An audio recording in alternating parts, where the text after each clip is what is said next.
Live now. Tony Burke, thank you for your time. First of all, if I could just ask you about Boris Johnson's condition. He's in ICU, and this just shows how indiscriminate this virus is. That's right. I mean, everyone wishes him the best for his speedy recovery, as we do for the many people who are in this exact situation at the moment. It's an awful disease, and you know, no one's immune.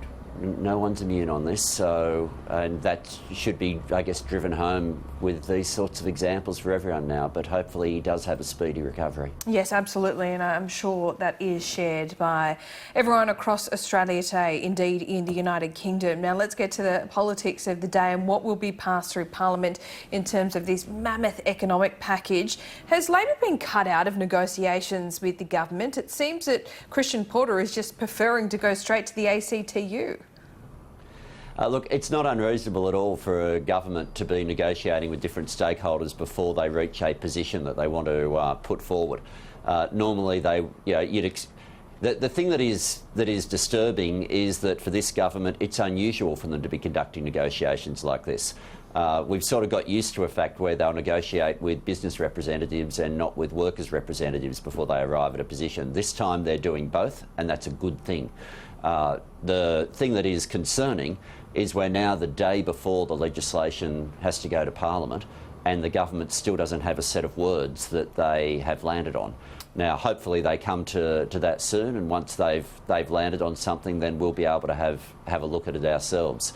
But you know, I think it also goes to the ridiculousness of Christian Porter yesterday coming out and demanding that, pretending that Labor had a position to oppose what he was putting forward, when yesterday and still today the government doesn't know what words it's putting to the Australian Parliament tomorrow. Well, the ACTU and Sally McManus at least seems to have a better idea. There was some kind of deal, it seems, struck between Porter and McManus last night when it comes to the Fair Work Commission and the IR changes. Do you know what that is?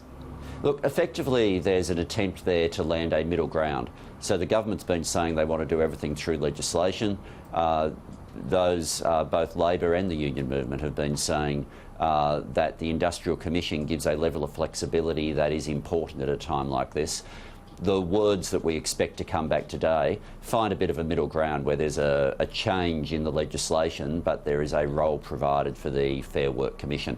Okay, and that would be okay for you? That would be palatable for Labor to have essentially the same deal in place where you can get this expedited change, but there would be a safety net with the Fair Work Commission to review?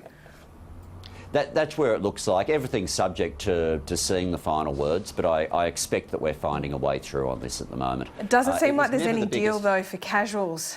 Would that be a deal breaker? Look, the wage subsidy will go through tomorrow. Labor called for a wage subsidy. We supported a wage subsidy. The government has now said there will be one, and it will happen. The challenge is who's going to be left out.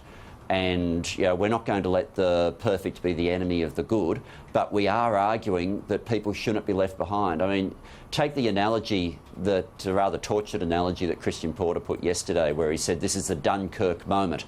Well, the problem is they're leaving more than 1 million casuals on the beach, and that's what we want to get fixed. You've got people who are relying on this income to support their household, and a wage subsidy simply shouldn't be leaving 1 million workers behind in that way. And right at the moment, that is the government position. They say you've got to draw the line somewhere, but they've drawn a very strange line where a casual teacher who's been working as a casual teacher for 5 years will miss out because they've gone from school to school.